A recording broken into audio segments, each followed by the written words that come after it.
what's up, you guys, and welcome back to the Televised podcast. My name is Anna, and today we're going to be talking about Season 2, Episode 1 of Batwoman, titled What Happened to Kane.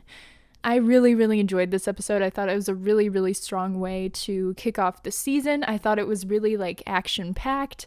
It definitely had some, pilot kind of vibes, where there's a lot of exposition that you have to get through, and that's just the nature of introducing this brand new character. That's just what happens. But I thought that it was really strong. It was a really good episode. I really loved Ryan. I thought she's really goofy and she's really charming. I thought that she was such a great character. Javicia just kind of fit right in, and obviously seeing all of our other favorite characters all back again was just so good, and so it was just it was a really fun episode, and I really thoroughly enjoyed it, especially on the rewatch, So the episode starts with a plane crash. I know that, and that's kind of funny too, is a lot of these Arrowverse heroes get their start with these plane related tragedies, like Supergirl. She had to save Alex from the plane because otherwise Alex's plane would have crashed, and that's how she became Supergirl. And Ryan, for how she kind of becomes Batwoman, is she finds this plane wreckage. It's all raining from the sky, and she finds the Batsuit, and that's kind of how she saves this man. So it starts with this plane crash, and Kate, we find out, was on her way to National City on this flight GC9K23 from National City to Gotham. And when it fell from the sky, it was all landing. The pieces of the plane were landing by where Ryan had parked her van, because she is homeless. She lives out of her van. And so meanwhile, Luke and Mary, they're wondering, where's Kate? We can't get in contact with her. We can't find her. And they're has she landed from National City? And that's when they realize that her plane was this one that is on the ground right now. And Ryan, on the other hand, is at the site trying to save this man. And we learn via flashbacks that she had already done this before. This CPR, this desperate attempt to save this man's life was already done by her on her mother, and we don't learn much more beyond that at this point, and she ends up saving this man, but it's kind of implied that she didn't save her mother, and Ryan finds the Batsuit, which for me, and I'm going to talk about my whole Kane is still alive and Kane is going to come back theory. I'm going to talk about it, but I think a big piece of evidence is the fact that the suit was kind of just it was laid there very almost very strategically, it was laid out, you'd think that if it fell from a plane and everything was burning and there were pieces and it was what in the hell, it would be, you'd think it would, not that it would be in tatters, because obviously it's a nearly indestructible suit, but it didn't look like it just flopped on the ground, It looked like it was laid out there. The helmet was laid right next to it. It was kind of spread on the ground. I don't know. I just feel like it was strategically laid there by Kate in order for someone else to find it, because she realized that she couldn't be Batwoman safely at this time because of the threat from Sophia, which I will talk about later. And then we see a new title sequence, which was so sick. It's a batarang, and it goes into the wall, and then I like that. It's great. I was so hyped seeing that, and I hope that Supergirl gets a new one too this year. So then we see Sophie and Jacob show up at the wreckage, and they're trying to look for Kate, and we also see Alice has seen the wreckage. She's looking on at it, and she definitely looks very angry. And we also find out that Julia also had searched the wreckage, and she was actually one of the first people there, obviously after Ryan had been there, so it was Ryan was there, then she left, then Julia shows up, looks for the bat suit, can't find it. And then Bruce, I'm using the term Bruce lightly here, quote unquote Bruce, Tommy Elliot, he shows up at Wayne Tower and he's like, hey, oh my God, hi Luke, hey Mary. Like, he calls Luke Mini Fox, which was weird. I'm like, bleh. Makes me think of Sanverse fan fiction where people are like, ooh, little Danvers, bleh. Gross. Anyway. And Tommy is like really bad at acting. He doesn't know how to get into the Batcave, and it's so obvious, but Luke is obviously so clouded by his grief over losing Kate, you know, her disappearance and all this stress and everything, that he doesn't even notice. And he's also, I'm sure he's very shell-shocked that Bruce Wayne is here after he's been missing for so long. And so he just does not notice that clearly this dude who is pretending to be Bruce is not Bruce, and he doesn't know how to even get into the Batcave if he tried.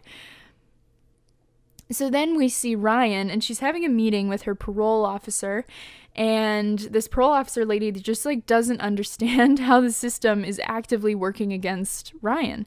Because when she says that she's a convicted felon and nobody wants to hire her because she doesn't have a home, and nobody wants to like rent to her because she's a convicted felon, and the cycle just keeps going on and on and on. She can't pay her court fees.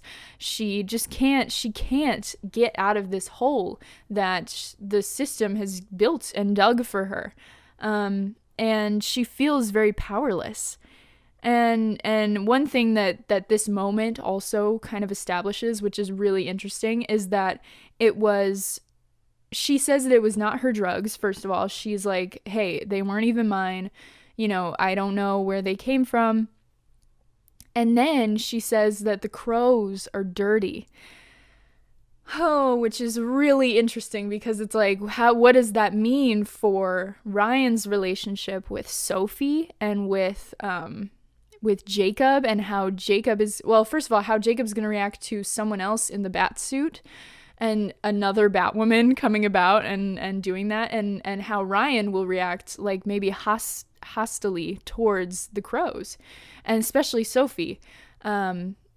Just because it's interesting, you know, it's going to be an interesting dynamic because Sophie obviously last season worked so closely with Batwoman, was kind of like the rogue crow who like would work with Kate even when she didn't know she was Kate, you know, and now I don't think Ryan is going to let her have that opportunity, and it's going to be weird because it's like, then how does she fit into the show? But I think that's where Kate's storyline continues to come in, where it's like, okay, well, her and Julia are clearly going to follow this path of, we need to find Kate. So I think that Sophie may not be removed from Batwoman, but maybe like it'll be more of like a hostile kind of at arm's length relationship, which will be really interesting. And it's kind of potentially, you know, setting up for maybe like enemies to lovers thing, but I don't necessarily believe that. I don't think that they're gonna be together. I have very strong feelings about both Batmore and Pennymore, so I don't know if I see that for them, but I could see it happening if that was the direction that they were gonna go. It's kind of setting up for a potentially enemies to lovers situation, because obviously Ryan does not like the crows, so it's gonna be tense. So speaking of Sophie and Julia, they go through it in this episode. Sophie thinks that Sophia is responsible for Kate going down because of her connection to Julia. And this ends up causing this kind of rift between them because Julia is clearly holding her cards close to the chest, and Sophie gets very frustrated with that. And it lasts the entire episode, this kind of frustration between the two of them. And it's really sad because like I said, I really liked them last season when their relationship started to develop, and because I thought it presented a really cool opportunity for Sophie to learn more about herself and discover herself outside of Kate and her relationship with Kate, because that's the only thing that she'd ever known, you know? And so I thought it presented a really cool opportunity for her to branch out, kind of discover herself, you know, and be happy and be comfortable with herself, with someone else who could also be happy and comfortable with her, and you know, have this kind of like fun relationship. So I do hope that they kind of reconcile that, but it definitely is looking like Sophie is very much still in love with Kate, and Julia definitely picks up on that this episode. So I also loved how they I love how they showed the reality of how hard it is to get into these super suits. Like they showed Ryan like pulling on the gauntlets like with her teeth because she just can't get it on. I love that. That was so funny because it's like, you know, obviously with like Supergirl, she just like spins around, it's boom, you know, she's in her suit. Or, you know, now with the glasses, it just like materializes. And with Kate, we never really saw her like put the suit on. She just like had it on. And I thought that was really funny because it definitely, you know, it's that kind of that vibe of reality, like a reality check. You know what I mean? Like showing a more, not realistic, because obviously none of it's realistic, but just like a goofy little scene of her being like, oh my god, this is so hard to get on. So we throughout this episode, we learn Ryan's backstory through some very strategically done flashbacks, like some very quick, they're all very like quick and violent, and they're really impactful, I thought, and I thought it worked so much better than just them like showing us a whole like flashback scene. I thought it really was cool how they interlaced it with different scenes, like her suiting up for the first time, her, you know, saving that man. It was really interesting and a cool way to keep the audience kind of invested and wondering, well, what's this girl's deal? You know, like what happened to her?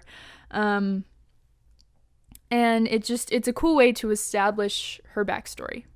And I also love how scrappy Ryan is. I know that we talked about this, me and Eliana, we talked about this before, where Ryan is definitely, you know, they kind of described her as a bit more scrappy, violent. Not necessarily like violent, but she's maybe like she's less controlled than Kate is. She's got more anger, I think, that she wants to take out. Because, you know, we see her beating up on these guys, and she's kind of goofy in this scene, and that was nice too, because it's like kind of this like goofy, scrappy person who doesn't know how this suit works, doesn't know what she's doing, and shoots the guy in the leg on accident. But she kind of, once she gets into that, she regains her power, and she's like, hey, I don't even know what this button does. Do you want to find out? Because I sure do.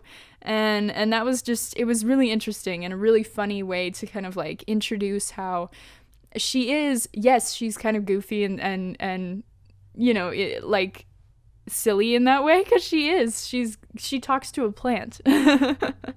But she's also very just, you know, like I said, she's scrappy, she's angry, she's like fiery, and you can see that in her fighting style. And I thought it was interesting how it was definitely different from Kate's. They said that Ryan has a martial arts background. Kate does too, but Kate's is a bit more militant, like military.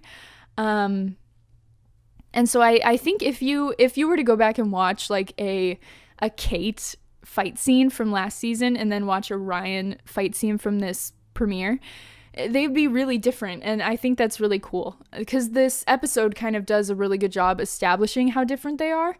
And that's what's a really cool part about introducing this new hero, is that you're not repeating history in a way, you know? So once Ryan turns on the suit and she figures out how to kind of use it, Mary and Luke get a ping on the GPS on the suit, and so they follow it into the sewer where they run into Ryan. They confront Ryan and they're like, listen, bro, you're not a hero. You're not a symbol. Give me the suit back right now. And Ryan's like, listen, I might not be a hero. I might not be a symbol, but I am representative of she, kind of gives these statistics. She's like, I am the physical manifestation of the mistreatment of Black women in medicine, of the mistreatment of prisoners and ex-cons, and the mistreatment of murder victims, specifically people of color who get murdered. And I thought that was really interesting because she, in that moment, she's like, hey, I can fight for the disenfranchised because I am in fact disenfranchised. Like, she is the kind of hero that would fight for like the very I'm trying to find like the right word. the people who are at their lowest points in Gotham, who are just being like kicked the shit out of by this city and by the system and by how corrupt the whole thing is. She's like, I can fight for them because I get the shit kicked out of me every day by the system, and I know what it feels like, and I know who these people are, and where they come from. And that's something that Kate did not have. At least that's what Ryan feels like in that moment.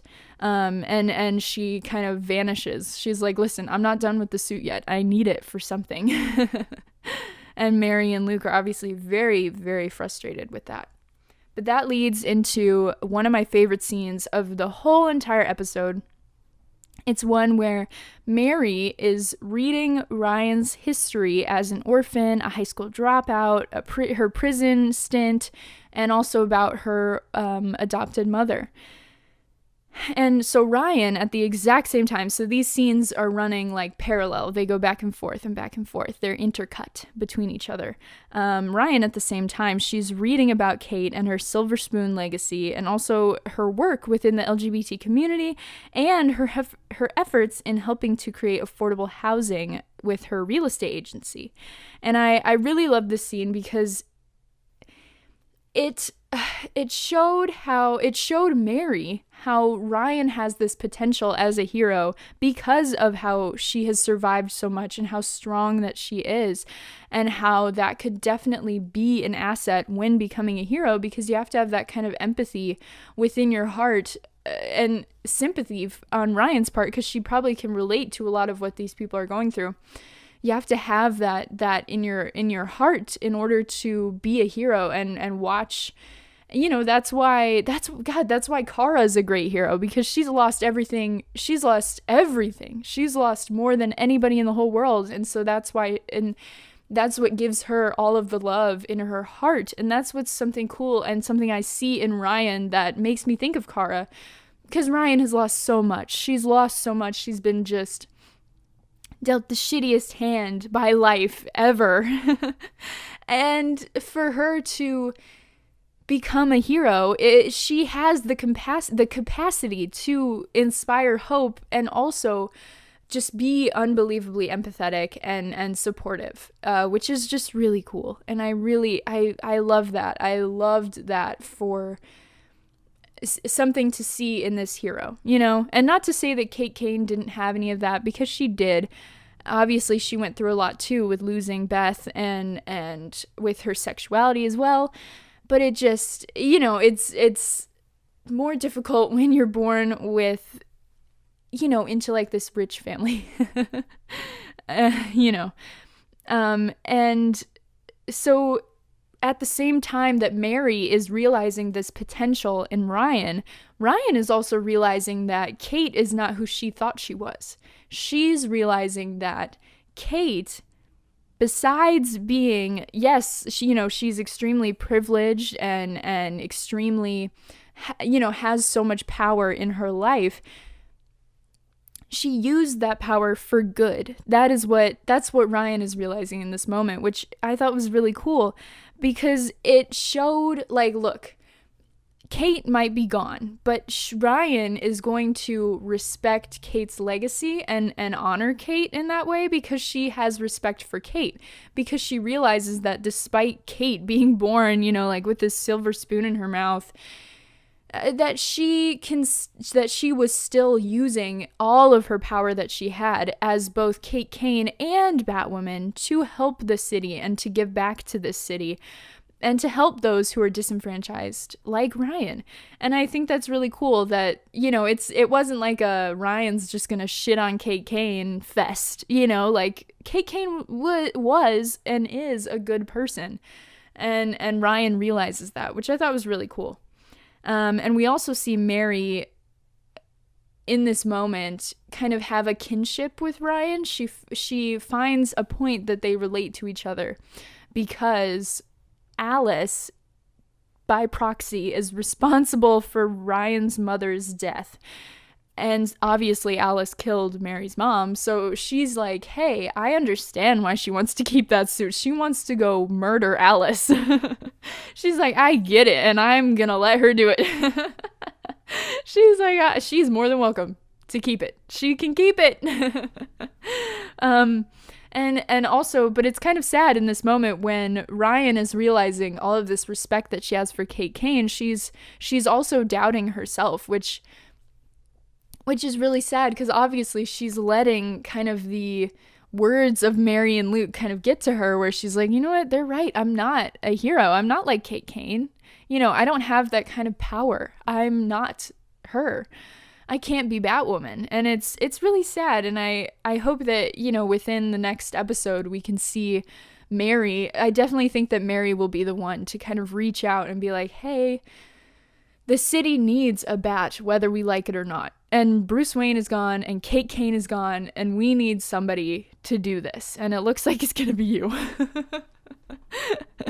She's like, I know for sure I'm not putting on that damn suit. And so obviously, though, like I said, we find out that it was Alice's gang who killed Ryan's mom. So, okay, technically, Alice didn't kill her mom. It was her gang. She just walked in on it happening. And technically, by walking in, and this is something that Eliana pointed out to me, because I was like, oh no, why is Alice kill everybody's mom? She said, listen, bro, technically Alice kind of saved Ryan's life. And I'm like, you know what? You're right. Because she pulled her gang out before they could beat Ryan to death. Like, Ryan laid there and Alice was like, what are you guys doing? Let's go.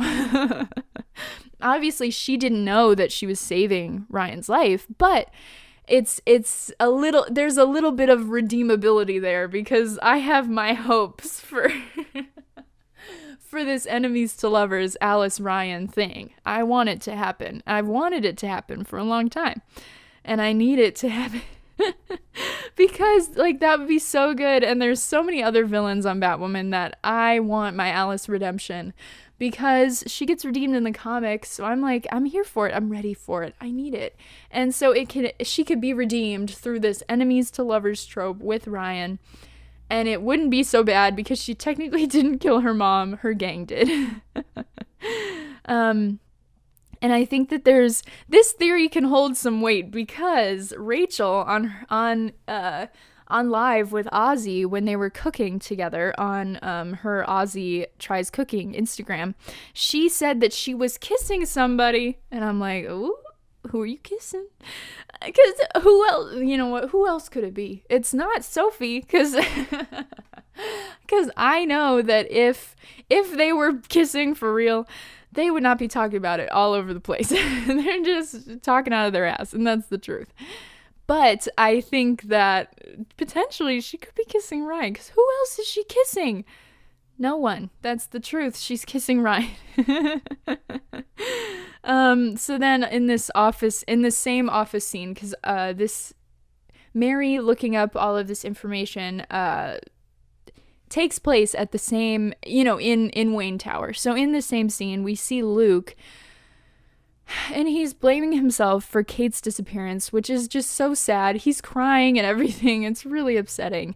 And Mary comforts him, and she's like, listen, if Kate were here, she would tell you that there was no Batwoman without Luke Fox. Like, that even though you said, yes, go to National City, she would tell you that it's not your fault. And that is so important because, Luke already harbors a lot of guilt about his father's death and about how he can't avenge his father's death. And, all of that. And so he's feeling responsible for Kate's disappearance or death or whatever. And that's just too much. It's too much for one person to handle. And it's really cool that Mary steps up and is like, hey, listen, buddy, it's not your fault. And we're going to get through this. And that's it. Period. And then they hug and it's so sweet. And y'all, when they kiss, listen, they're like comfort hets. Like they're up there for me. I love them. I cannot wait for them to kiss. I want them to kiss so bad. They're kind of like Brainiac for me. Like, like that kind of like just really, really, really sweet heterosexual people. So then they end up hearing from Julia, who confirms that it in fact was Tommy as Bruce, because she had this conversation with him and was like, hey, my dad, Eagle, and he's like, who? She's like, Alfred, my dad. And he's like, oh yeah, your dad, love that guy. And she kind of traps him into a lie, and she's like, well, this is not Bruce Wayne. And poor Luke, Tommy is the one who killed his dad, so he let the man who murdered his dad into the Batcave, and that just eats him up inside even more. He's going through it. And then we see the Batmobile on this show, which is something that I never, ever, ever thought would happen. Ever, ever, ever. I never thought we would see the Batmobile. Because I just didn't expect the Batmobile to appear because the DCEU, like Warner movies, are like so obsessed with keeping certain things to themselves, and obviously not as much anymore because they gave the CW Superman, they've been giving the CW a lot lately, but I didn't think that they would give them the Batmobile. You know what, though? One thing that they will never give them is the Joker. Batman or the Joker, that stays in the DCEU, apparently. But I was really excited to see the Batmobile. It looked great. Obviously, it's got to get some red on there. Ryan has got to do some painting. She's got to paint the Batmobile. And I think that there was like set pictures released of the Batmobile, I think riding around Chicago. And it definitely had some red on it. So I'm really excited about that. So Jacob then goes to Bruce's house because Bruce was at the Crow's headquarters because he wanted to tell Jacob, hey, Alice is squatting in my house. You want to catch her? Because she's there and I am sick of her. Because, wait, I totally fully skipped a paragraph somewhere. Hold on. Because I'm like, I didn't even talk about Alice. Okay, here we go. I fully skipped a paragraph. Anyway, I will go back to where I was in a second. But first of all, I have to talk about Alice. So Tommy is squatting at Bruce's house. He says that Alice is squatting there, but bro, you're squatting there. You're not Bruce Wayne. You're Tommy Elliot. So he's at his house and he's like sleeping with a bunch of women and he's all this shit. Traipsing around as Bruce Wayne, and Alice shows up. She's drunk and she's drinking whiskey straight from the bottle or whatever it was, and she's dressed in all black as if she's mourning Kate. And Alice goes on about her plan, like what her plan was for the kryptonite, like how she was gonna make sure that Jacob got the kryptonite so that he could shoot Batwoman, and then when Kate was dying on the ground, he was going to rip off her helmet and find out that he killed his own daughter, and the thing is, though, that the way that Alice was talking about Kate and about killing Kate and about making sure that Kate was dead, I don't think she was ever going to do it. I don't think that she was ever going to kill Kate. I just don't think that she had it in her to kill Kate. I think that she was going to play cat and mouse with Kate for as long as either of them stayed alive.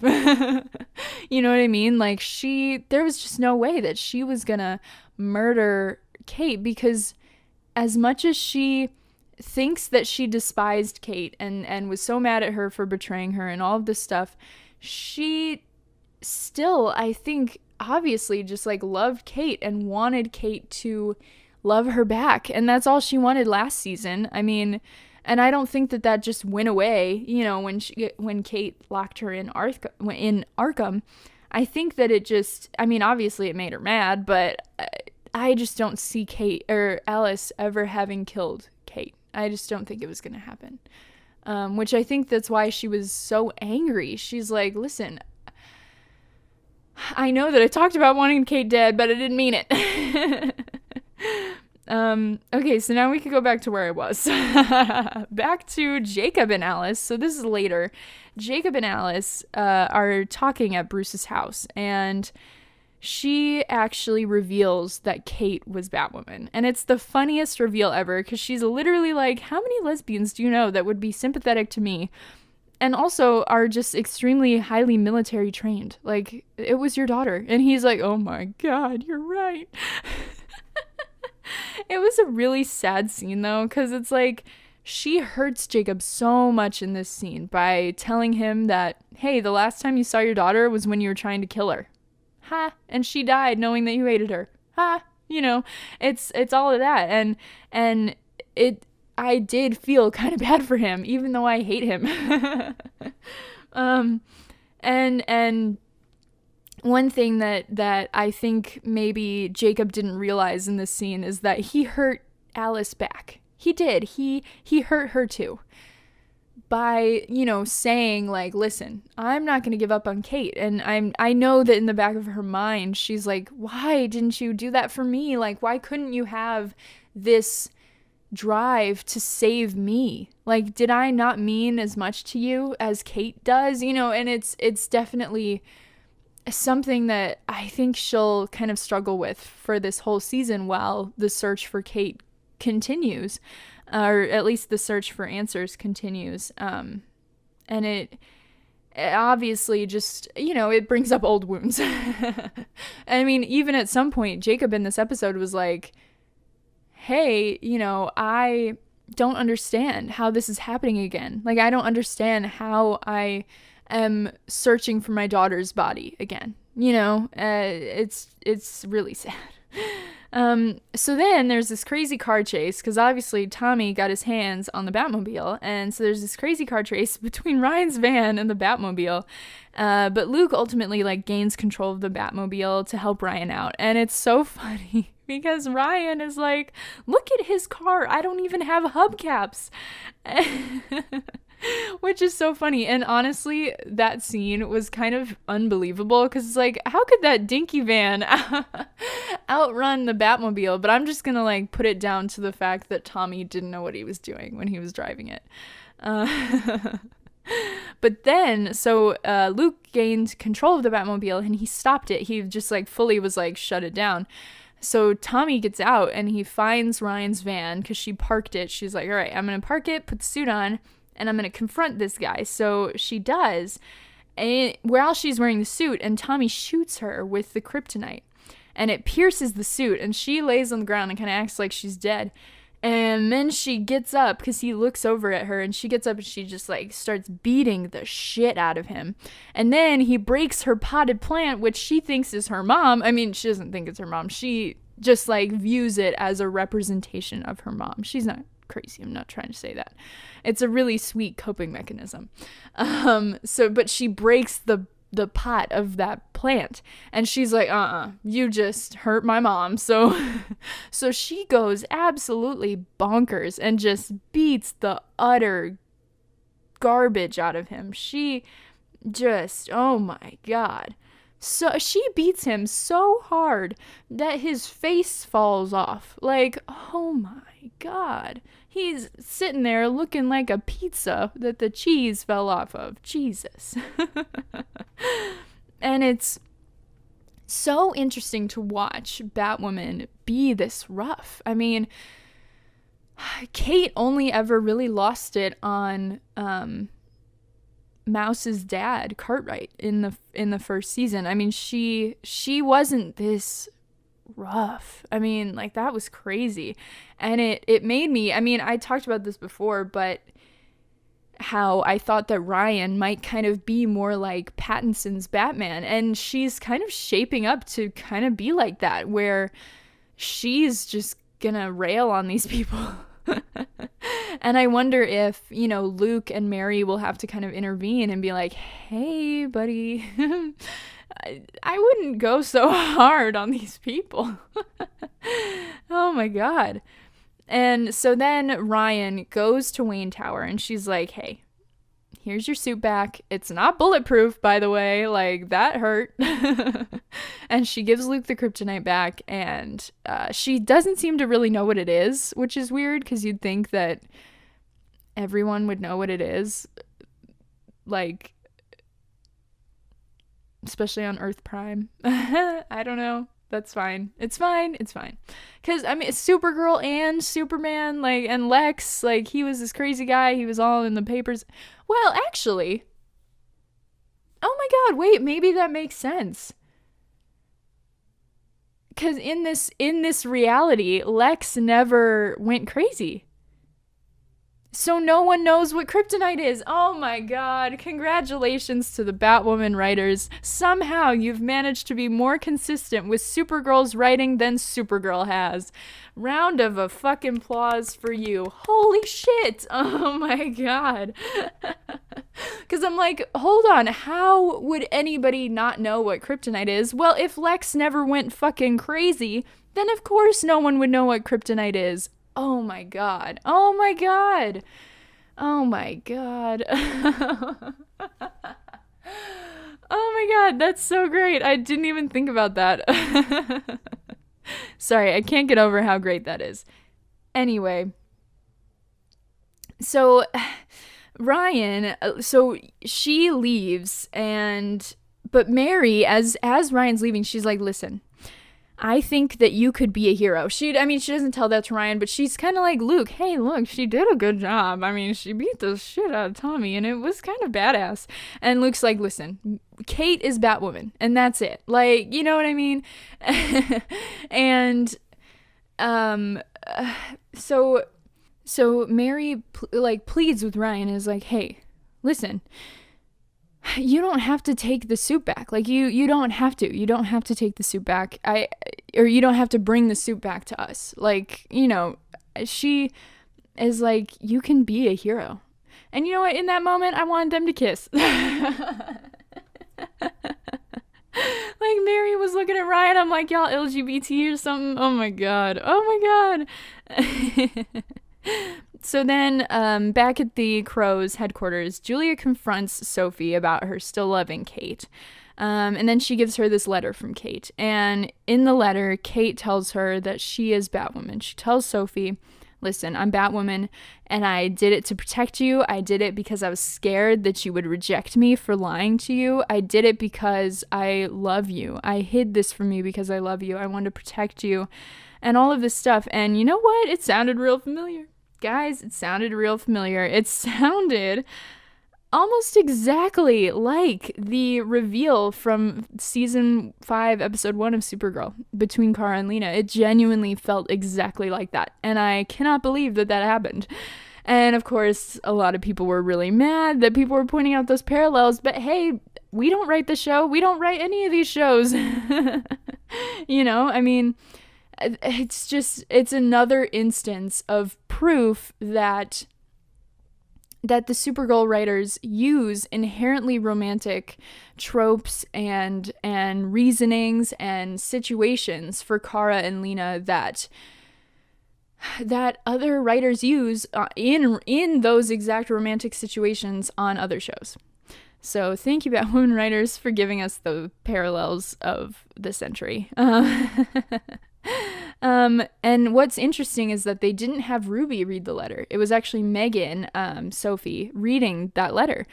And for me, I think that was a good thing, honestly. I really genuinely think it was a good thing because, to me, that kind of means that my hope that Kate will come back at some point in some capacity is still alive. My hope is still intact, because I think that if they had Ruby Rose read that letter, it would have just, because obviously she's never coming back. She is never going to come back. She's never going to go back to Vancouver. She's never going to put her face on our screens ever again as Kate Kane. So I think that if they had used Ruby Rose's voice to do that, then they would have confirmed that, hey, Kate's never coming back. But now they have this opportunity to recast Kate, to have someone else be Kate, to have Wallace Day be Kate, hey, to have her be Kate, and to not have written themselves, or at least like produce themselves into a hole where they used Ruby Rose's voice. So I think that that's cool. I was happy with it. I can rest knowing that my theory still remains alive. So then Alice in the sewer, because everybody hangs out in the sewer apparently, she receives a paper plane down the sewer, and it's a letter from Sophia, and it's written on the newspaper that says what happened to Kate Kane, and it says, well, we're even, Sophia. And it's like, oh my god. So Sophia is fully responsible for whatever happened to Kate, for her plane going down, at least.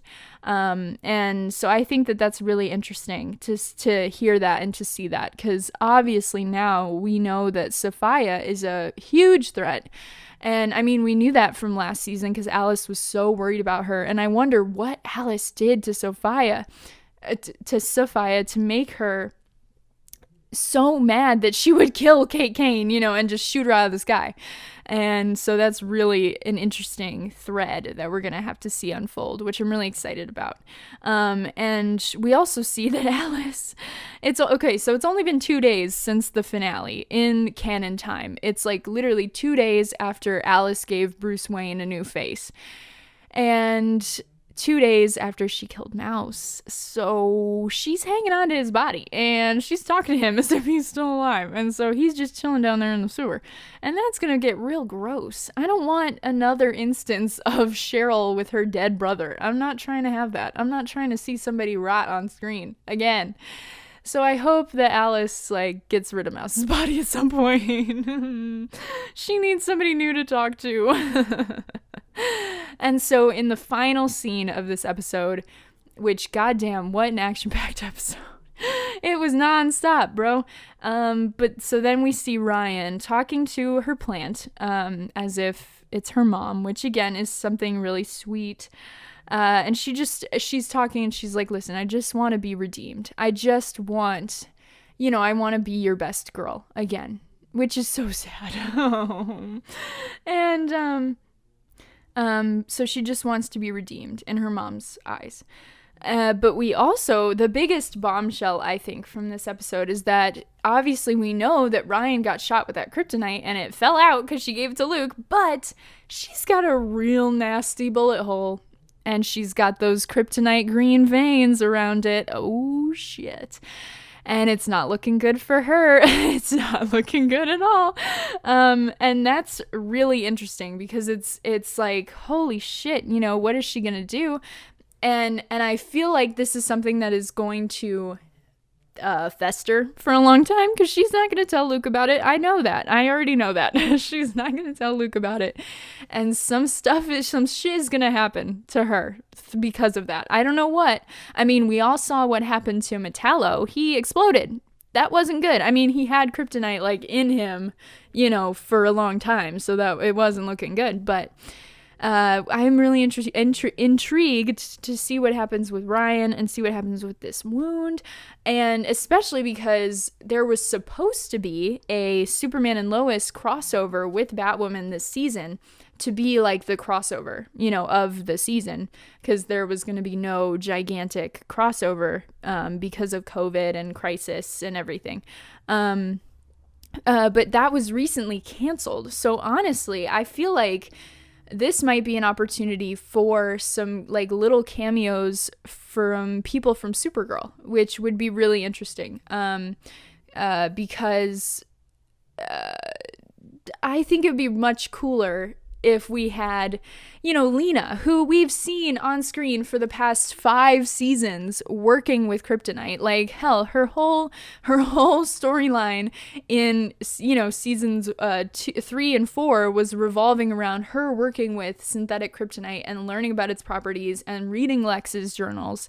So I think it'd be really interesting, even if it's not even like physical cameos, like if it's Luke in passing talking to the Tower, or J'onn J'onzz, or, Brainy, or Lena, or whoever, or Kara even, like, hell, and or Alex, or even, come on, like, let them FaceTime, like, let's have a Tower and Batcave FaceTime where, Lena is gonna talk to Luke and say, look, this is not looking good for her, because I can't imagine that this is gonna go good.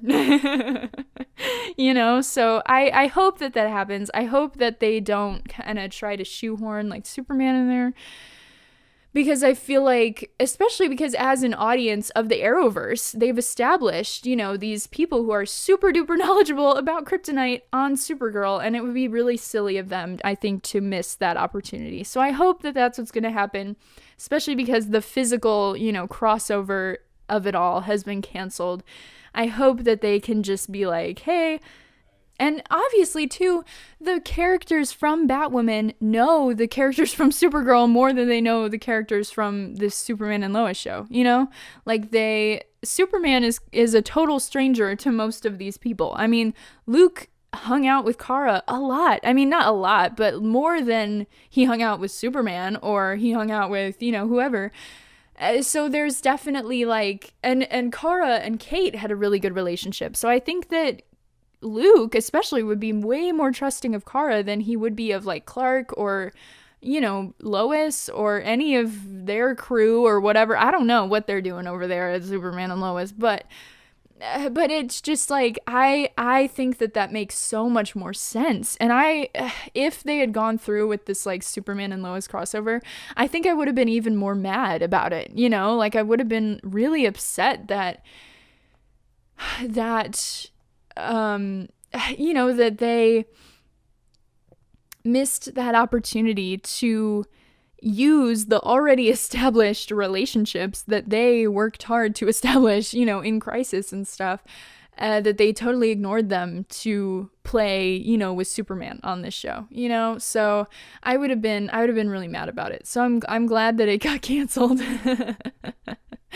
I'm really glad that it got canceled. So that's awesome. But like I said, I do hope that even if it, like, just have them record, like, have Lena there, have Katie, Jesse, all of them do, like, a little FaceTime scene with Luke. It would be awesome. It would be so cool. It would be so great. 'Cause obviously that is something that Luke, I don't think, has much experience in dealing with. Mary, for sure, doesn't know what she's doing with that. It's, it's an interesting situation that the show has put Ryan in. And it's going to be, I don't know, it's going to be really interesting to see how it all plays out. But like I said, I hope that means that there's some opportunity for some Supergirl character cameos, or at least mentions, because there was so many mentions of Kara in this episode, and National City and all of that. So I hope that means for more future stuff, because I think it would be really cool to do that before the show ends, kind of even more so kind of establish Supergirl's legacy within the Arrowverse. So that's all I've got for today, though. I really enjoyed this episode. I hope you like this recap. I know a lot of people I know a lot of people not a lot of people, but I've had some people be like, dude, why is your recap longer than the episode? I could just watch the episode. And I'm like, yeah, you can. And that's really, these are more for me, like, breaking down the things that happen in the episode, less so than me just, like, reiterating what happened. Like, you can read Entertainment Weekly's breakdown if you want something quick, and so you don't have to watch it, like, But yeah, I hope you guys enjoyed this episode. Let me know what you think. Let me know if you have any theories so far. I definitely, like I said, I have mine where I definitely think Kate's coming back. I think maybe Alice and Ryan, enemies to lovers. Whoa, hey, maybe. And I think that we might get some Supergirl stuff in there soon. So if you guys have any theories or any comments or whatever, leave them in the comments below, or you can tweet me at televisedpod. Let me know what you think. If you enjoyed this episode, you can rate on Apple Podcasts, or you can leave me a review. That'd be cool. You can like, share, subscribe, do all the things, and I will see you guys next week for episode 2 of Batwoman. Bye.